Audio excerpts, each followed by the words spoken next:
Ya, kali ini saya akan menjelaskan sedikit tentang Alzheimer. Jadi Alzheimer ini merupakan penyakit yang menyerang bagian otak, di mana penyakit ini dapat menyebabkan otak tidak dapat bekerja dengan baik, sehingga dapat menyebabkan gangguan daya ingat, kemampuan berbicara menurun, juga perubahan pada perilaku.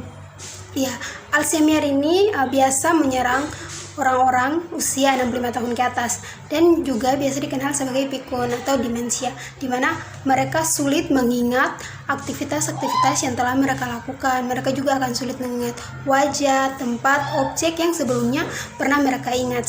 Ya, jadi Alzheimer ini disebabkan oleh adanya penumpukan zat di dalam otak yang menyebabkan otak tidak dapat bekerja dengan baik.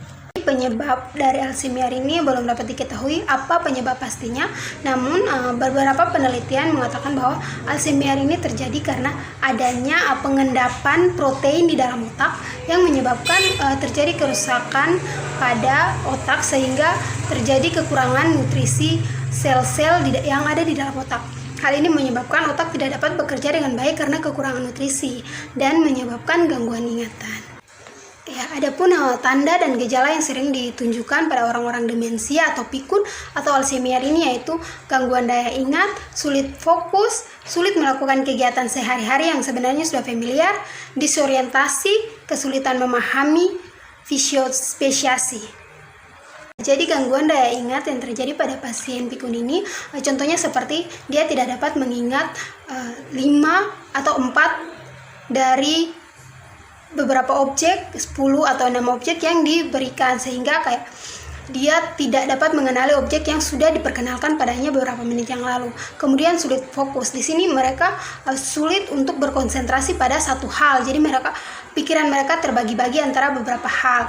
Kemudian juga sulit melakukan kegiatan familiar. Jadi mereka mengalami gangguan memori, sehingga kegiatan yang sebenarnya sudah sangat biasa bagi mereka dapat lupa. Misalnya seperti melakukan aktivitas di hari-hari seperti makan, mandi, dan toileting atau sebagainya. Ya, jika kita sudah mengenali Alzheimer dari penyebab, tanda dan gejalanya serta pengertiannya, lalu bagaimana cara untuk melakukan pencegahan agar kita tidak dapat atau tidak mengalami Alzheimer ini? Pencegahan Alzheimer yang paling tepat atau paling baik adalah penerapan pola hidup sehat. Jadi di sini sangat disarankan untuk berhenti merokok, menjaga aktivitas olahraga seperti olahraga ringan, lari pagi atau jogging. Bisa juga mengkonsumsi makanan-makanan dengan gizi seimbang, karena ini dapat membantu agar nutrisi-nutrisi dapat dibagi ke otak sehingga otak dapat bekerja dengan baik. Kemudian juga menghindari merokok, karena merokok dapat menyebabkan kematian atau kerusakan pada beberapa sel. Ya, itu saja dari saya untuk kali ini dan terima kasih.